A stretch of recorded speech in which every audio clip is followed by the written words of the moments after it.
دې کسانو ته چې طبیب اجازه ورکړه چې ته باید روژه وخوري، دی باید روژه وخوري، دته نور د روژې نیولو جواز نه دی. ځکه پروردګار رب العالمین روزه چې په موږ فرض کړې ده د موږ د عذاب دپاره یې په موږ نه ده فرض کړې چې موږ پې عذاب کا، بلکې د رحمت دپاره یې په موږ باندې فرض ګرځولې ده. او سفرین او څوک چې په سفر ووتل، د سفر دپاره یې شرعي معیار 3 شپې 3 ورځې د اوښ نیمه ورځ میزل دی. او په ننني حساب باندې د 15 کیلومترو مسافه ده، یعنی د کوم ځای نه چې ته سفر پیل کوې او ځای ته چې ځې هدف دی دی مقصد دی دی تغې ځایه پورې باید 15 کیلومتره لار باید مکمله شي. که ته دې کمه وي بیا نو د تا سفر شرعي معیار نه لري او د روژې د خوړلو جواز هم نه لري، د لمانځه د قصر جواز هم نه لري. ځکه دلته هغه د سفر اندازه د پیغمبر علیه الصلاة والسلام په وخت کې 3 شپې ورځې د اوښ په عادي میزل باندې هغه هم نیمه ورځ، یعنی د سهار د لمانځه نه بعد تا زواله پورې به دوی سفر کوله. دا سفر علمای کرامو چې اوس محاسبه کړی دی تقریبا در اندازه لار په 3 شپو او 3 ورځو کې چې د سهار نه تر غرمې سړی سفر وکوي دا انسان پیاده میزل باندې طی کوي چې هغه لار اوس 15 کیلومتره مساحت لري. پروردګار رب العالمین وایي فعدة من ایام اخر، وخت که مریض وي ودې خوړله او یا په روژه کې مسافر شولې ودې خوړله بیا به یې بیرته اعاده راګرځوي. که دې یوه ورځ خوړلې که 2 ورځ دې خوړلې ده یې 2 روژو اعاده په تا باندې فرض ده، خو د روژې مبارکې د میاشتې په وتو باندې بعد فرض ده. ځکه په دې میاشت کې خو د نورې روژې نیسیا در باندې فرض دي. مجرد یې چې اختر دې تیر کا 3 ورځې د اختر په ورځو کې به روژه نه نیسې، 3 ورځې د اختر رخصتي چې تیره شوله 4مه ورځ به خپله قضایي روژه اول په اول نیسې. ولی ورونو مې ووی چې اول په اول په ژوند باندې اعتبار نشته دی. آیا موږ به 3 شپې نور بیا به ژوندي وي او که به نه وو ژوندي؟ هغه روژې مې چې خوړلې دي هغه به زه د ژوند فرصت ولرم که به یې ونه لرم. ته د پروردګار رب العالمین قرضدار یې، قرضدار به قرض ته عجله کوي. علما وایي وی څوک چې قرضدار وي ښه ډوډۍ دې نه خوري، غوړ طعام او غوښه دې نه خوري، قرض دې خلاص کا. نو دلته ته یې بنده د الله قرضدار یې، ته به نورو شیانو نه ځان پرې راغوې او د خپل قضایي روژې به دې نیسې. ورونو د الله قرض به خلاصوې، د الله څخه دې وعده کړې چې زه په ډېر اخلاص د تا عبادت کوم. وخت چې دې وعده ورسه کړې په وعده به یې وفا کوې او د عبادت چې دی دا د پروردګار رب العالمین حق دی په موږ باندې. څومره احسانات چې پروردګار رب العالمین په موږ باندې کړي دي، څومره نیکۍ چې پروردګار رب العالمین دې موږ سره کړي دي. تر ټولو نه یې لویه نیکي چې موږ یې په دین د اسلام باندې مشرف کړي یو، موږ یې زړونه پروردګار رب العالمین د دین ته روښانه کړي دي، خلاص کړي دي او د دین ته یې په ډېر شوق ذوق باندې موږ شوقیان کړي یو چې دا دین موږ په ځان باندې قبول او په ځان باندې عملي کړو. دا د الله پاک تر ټولو نه لوی نعمت دی. یرید الله بكم اليسر ولا یرید بكم العسر. الله پاک ای انسانانو مسلمانانو تاسو ته آسانی غواړي.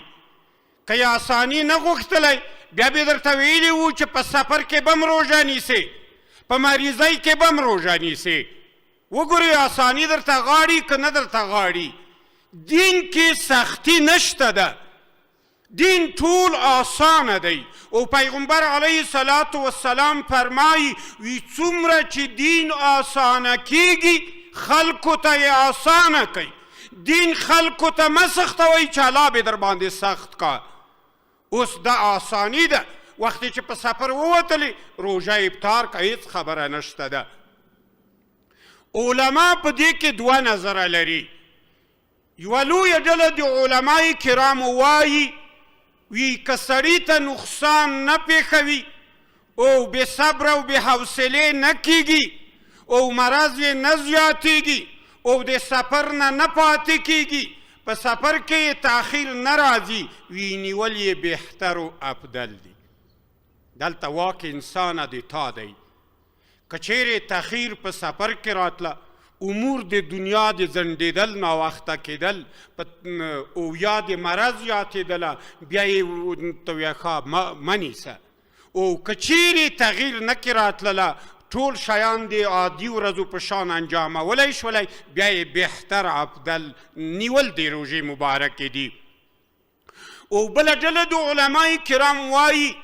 هغه مطلق وایي پروردګار اجازه ورکړې ده چې سفر دې وکړه مسافر شولې ویې خوره افطار یې که چې مریض شولې په شرط دی چې مرضي سخته وي مرض نور هم په روژه باندې زیاتي ویې خوره افطار یې که بهتري په دو کې ده دا د پروردګار رب العالمین فرمان دی فرمان یې عملي که هغه د تا روژې ته ضرورت نه لري دا نه د هغو فرمان امتصال باید وشي الله وایي روژه ونیسه یوه میاشت روژه ورته نیسم الله وایي چې په روژه کې مسافر شولې ویې خوره ورته خورم یې الله وایي چې مریض شولې په روژه کې ویې خوره خورم یې زه امتصال د امر د پروردګار رب العالمین ادا کوم خپل ځان ته واک او اختیار نه ورکوم ومن حکم الصوم هر عبادت پروردگار چې دی هغه حکمتونه لري د روژې مبارکې حکمتونه څه دي ولې پروردګار رب العالمین په موږ باندې فرض 29 یا 30 ورځې روژه ګرځولې ده په دو کې لوی لوی حکمتونه د پروردګار رب العالمین غښتلي دي یو حکمت پروردګار رب العالمین ده دی انه یعرف المرء بمقدار نعم الله علیه اولین حکمت ده دی چې پروردګار رب العالمین په موږ روزه فرض ګرځولې ده چې مسلمانان د نعمتونو شکرانه وپېژني د نعمت قدر وپېژني د نعمت قدردانۍ ته قایل شي چې د الله نعمتونه څومره لوی نعمت دی څومره لوی رحمت دی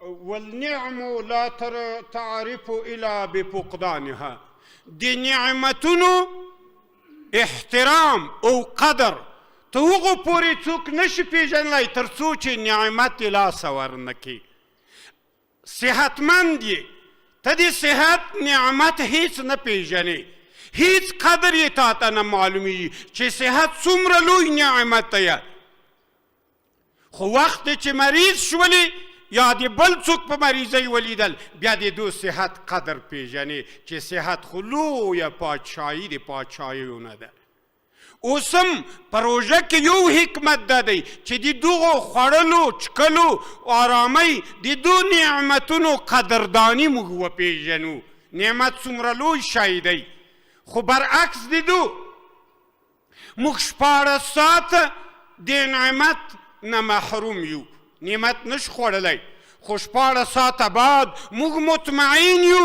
چې دسترخوان ښه ډک دی هر نوع طعام ماته موجود دی زه به د هغې نه استفاده کوم خورم به راشئ د فقیرانو سره ځان مقایسه کوئ فقیر مسکین بیچاره 14 ساعته نه 24 ساعته وږی ګرځي 24 ساعته چې تکمیلیږي دی بیا هم اطمینان نه لري چې د ما په دسترخوان څه پیدا کیږي او که نه پیدا کیږي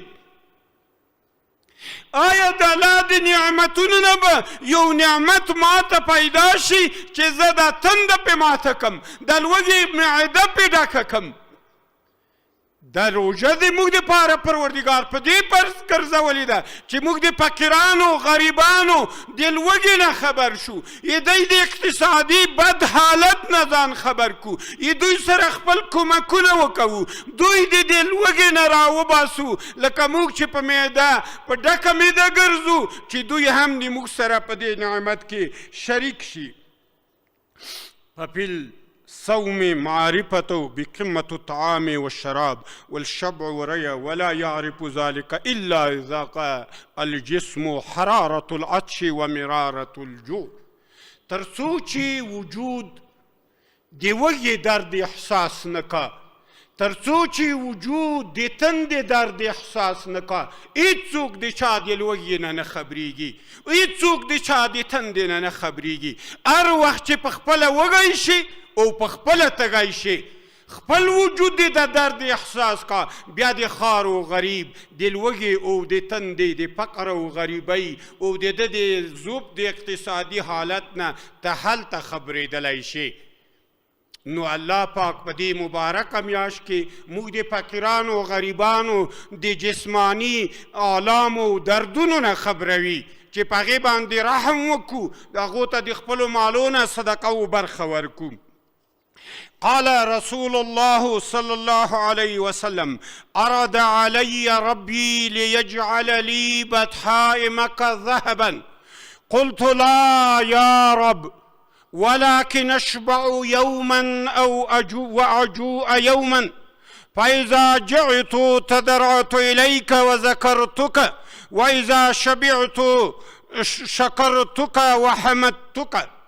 پیغمبر علیه الصلاة والسلام فرمایی وی پروردگار رب العالمین ما ته جبرائیل امین راولیږه، ما ته یې عرض وکړه چې دشته د بطحا د مکې، په مکه کې یوه لویه دشته ده چې دې نوم د بطحای مکه ده، دا زه تا ته طلا ګرځوم. پروردګار رب العالمین ورته ووی، پیغمبر علیه الصلاة والسلام ته یې ووی چې دشته د بطحا د مکې چې ده زه یې کولی شم تا ته یې طلا سره زر وګرځوم.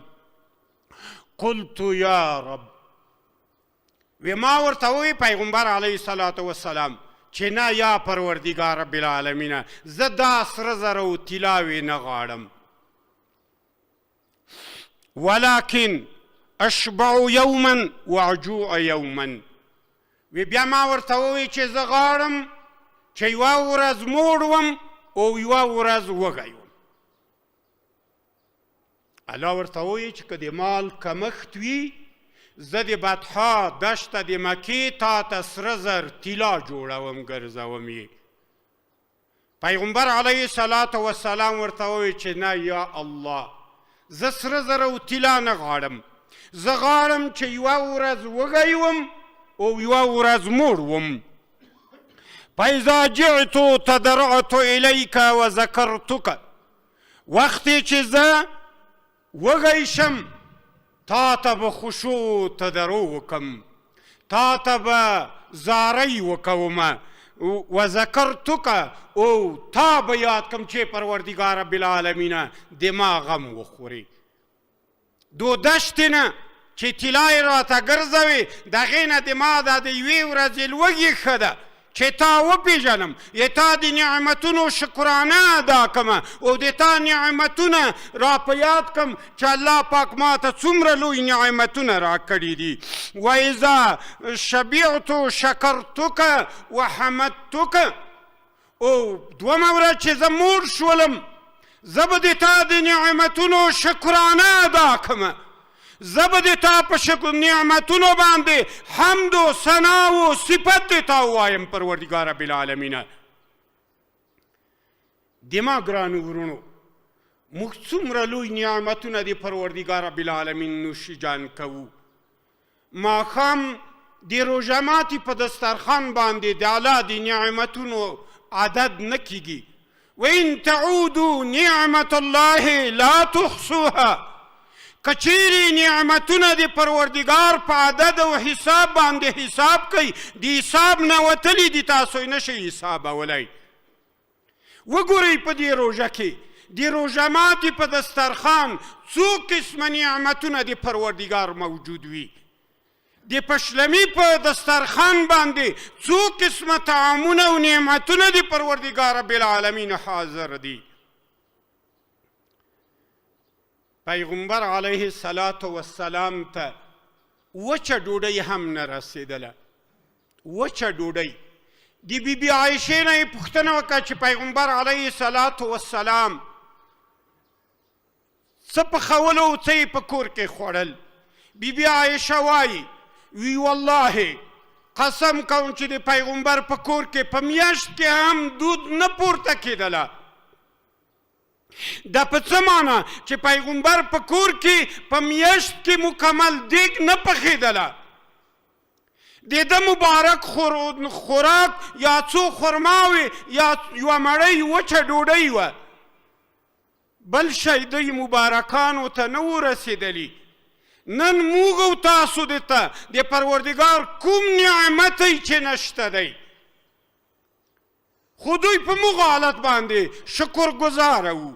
شکر یې د پروردګار رب العالمین ایستله. موږ ناشکره مسلمانان په دې باران د نعمتونو کې هیڅ وخت چې ماړه شو دسترخوان بند کو د الله شکر نه ادا کوو. ورونو د شکر د ادا کولو پروردګار بیل مثل طعام نه درځنې غاړي. وی هر څومره نعمتونه د ما دي چې نوشیجان کل وی خوره، تنها ما یاد کا په آخر کې ووایه چې د نعمتونه د پروردګار دي، په ما یې پیرزوینه کړې ده. او که نه وي ما غوندې نور انسانان هم ډېر دي وږي تږي ګرځي. نور انسانان هم ډیر دي چې په دسترخوان یو قسم خوراک نه پیدا کی، خو د ما په دسترخوان انواع د خوراکونو موجود دي. وقتی چې مور شولې ووایه چې الحمدلله. پیغمبر علیه السلام فرمایی وی د نعمت شکرانه په هیڅ لفظ او کلمه نشي ادا کېدلی. که 200 وارې ووایي چې زه ډېر خوشحاله یم، ډېر راضي یم، الله د تا نعمتونه په ما پرېمانه دي، الله ته د ما نه راضي شي، ته د ما نه خوشحاله، په دې هېڅ لفظ باندې وي د کلمه د شکرانې نه ادا کېږي بدون د دونه چې د 2 حرفه ووایي چې الله ورته اختیار کړي دي. الحمدلله. هر نعمت چې ورونو خورئ نوشیجان کوئ په هغې باندې الحمدلله ووایئ. الحمدلله څه معنا ورونو؟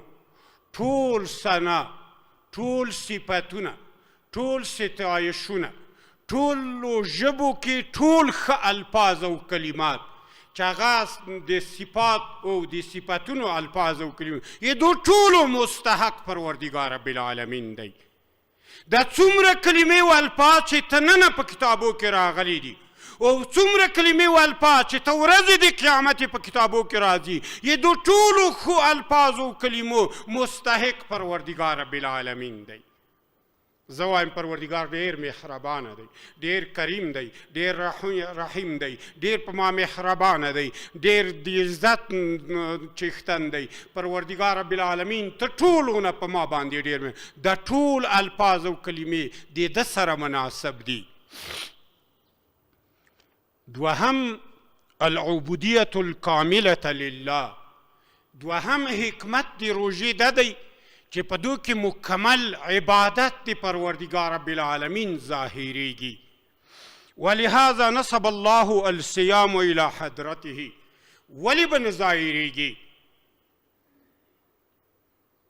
خوراک په تیاره اتاق کې موجود دی، شراب او مایات موجود دي، د اتاق پردې ټولې بسته دي، زه سخت وږی او تږی یم، هیڅوک مې هم نه ویني چې هر څه خورم او چکم، سخت ضرورت دی خوراک ته لرم، سخت ضرورت دی مشروباتو ته لرم او هیڅوک مې هم نه ویني بدون د پروردګار رب العالمین، خو زه نه خورم.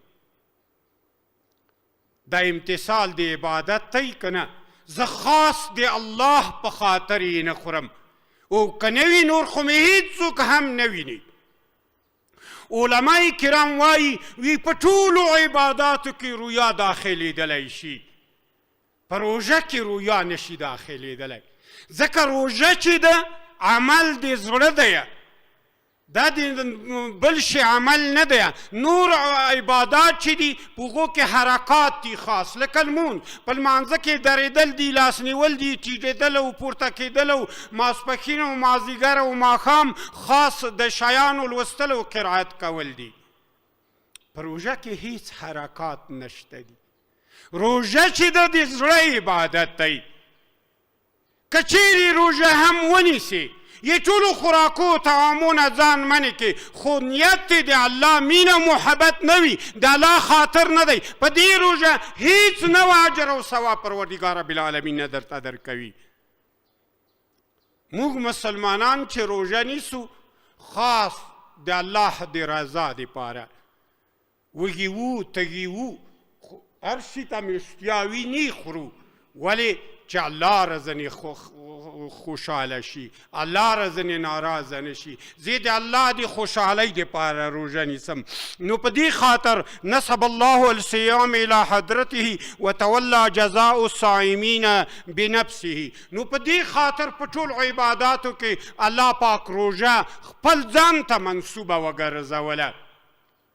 وی چې روژه د روزهدار د ما ده، زه روزهدار ته یې اجر او ثواب ورکوم. حدیث شریف ته فکر وکوئ، د موږ ټول کړه وړه عبادتونه او نیک اعمال او اقوال د پروردګار رب العالمین دي، تنها روژه نه. نو ولې الله پاک تنها په ټولو عباداتو کې روژه اختیار کړه ځان ته؟ فقال رسول الله صلی الله علیه وسلم عن ربه. دا حدیث قدسی دی. پیغمبر علیه الصلاة والسلام وایي وی پروردگار رب العالمین کل عمل ابن آدم له، ټول اعمال د بني آدم د ده دپاره دي، الا الصيام، ټول اعمال د بني آدم دي بدون د روژې نه یې. فإنه لي وانا اجزا به، روزه د بني آدم د ما ده. پروردگار رب العالمین پیغمبر علیه الصلاة والسلام وایي د موږ لمونځ، عبادت، روژه و زکات و حج ټول د الله دپاره دي، خو په دو ټولو عباداتو کې الله پاک روژه ولې اختیار کړه؟ وی روژه د مسلمان بنده د روزهدار د ما چې ده، دا د ده نه ده، دا د ما ده. وانا اجزا به، او جزا به د روزې روزهدار ته زه ورکوم. پروردګار رب العالمین وایي یدع طعامه من اجلی، ولی طعام د ما په خاطر نه خوري. پروردګار رب العالمین وایي طعام ته ضرورت لري، اشتیا لري، خو د ما د خوشحالۍ په خاطر باندې طعام نه خوري. ویدع شرابه من اجلی، مشروباتو ته ښه اشتیا لري، ښه تږی دی، خو د ما د خوشحالۍ په خاطر هیڅ شی هم نه چکي، یې ما خوشحالي غواړي. ویدع زوجته من اجلی، خپلې نکاح کړې ښایسته ښځې ته یې د ورځې ښه اشتیا شته ده، خو نه ورسه یو ځای کي، نه ورسه څملي، نه ورسه کیني. هغه لذت د ما په خاطر د ما بنده تر کړی دی، پرېښی دی، ما خوشحاله کوي، یې ما خوشحالي غواړي. ذالکم هو الصوم فی الاسلام، په اسلام کې اصلا دغه روژه ده. علماء کرام د دې نه څو تعریفونه وړي چې پروردګار رب العالمین وایي چې د بنده روزه د ما ده. وی ولې الله پاک د روزه ځان ته اختصاص ورکړه په نورو عباداتو کې؟